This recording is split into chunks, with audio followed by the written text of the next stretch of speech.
Let's discuss a question from strength of materials.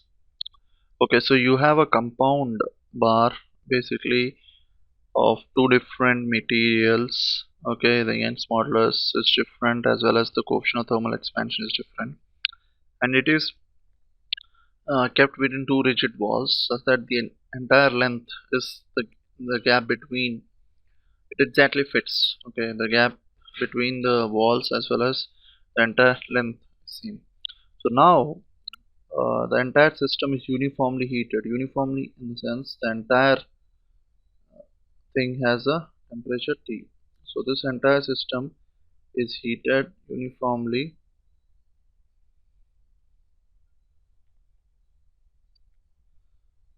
Okay, is heated uniformly by delta T.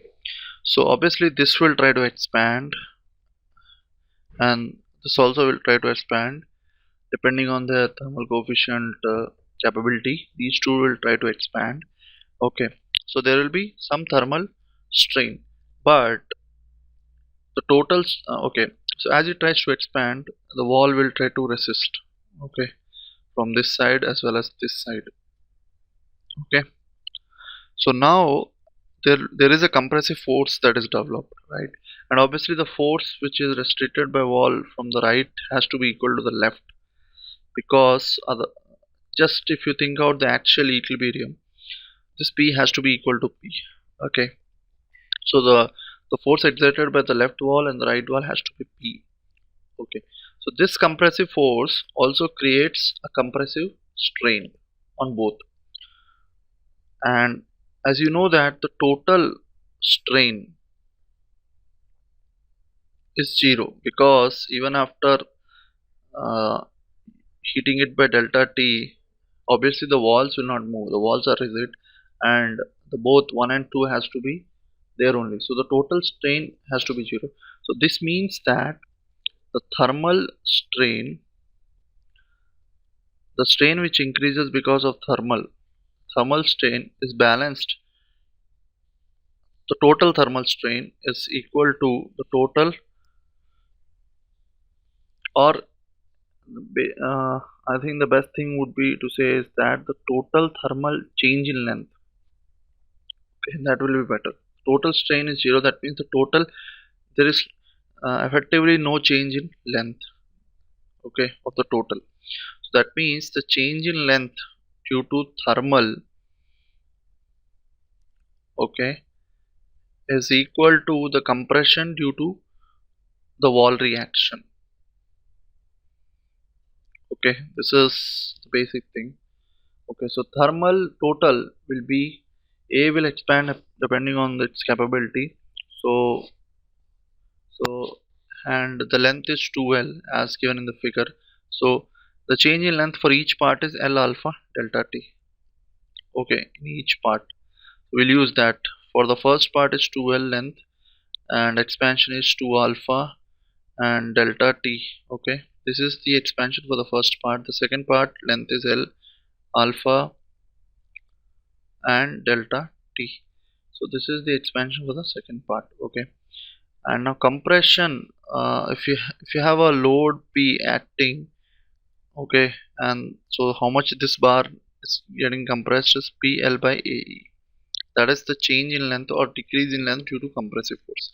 So the decrease in length for the part 1, remember that we have already uh, discussed that P is the reaction on the left and the right side. So the part 1 will so each part will experience a compressive force of P. So the first part change in length will be P, length is 2L, A. Area of cross section is also given A and A by 2, so A, and modulus is 2E.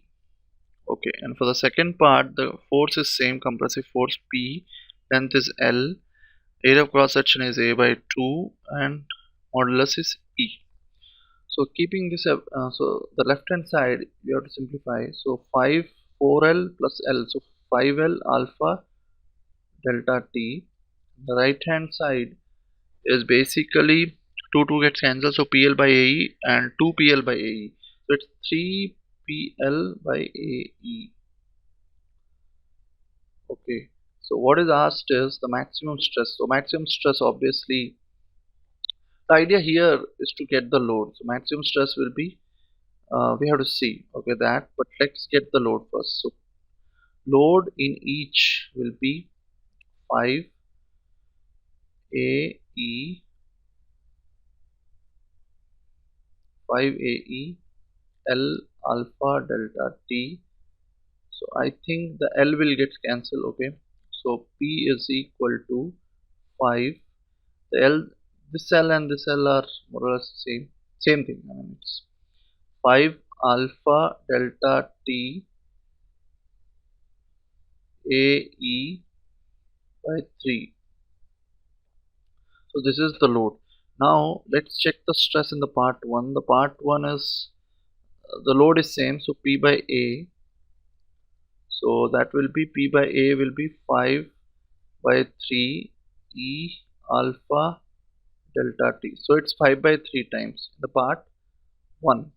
Part 2, only difference is in the area. So let's find out the stress in the actual stress induced in the part 2, the compressive actual stress. So it's 2P by A. So basically 10 by 3 E alpha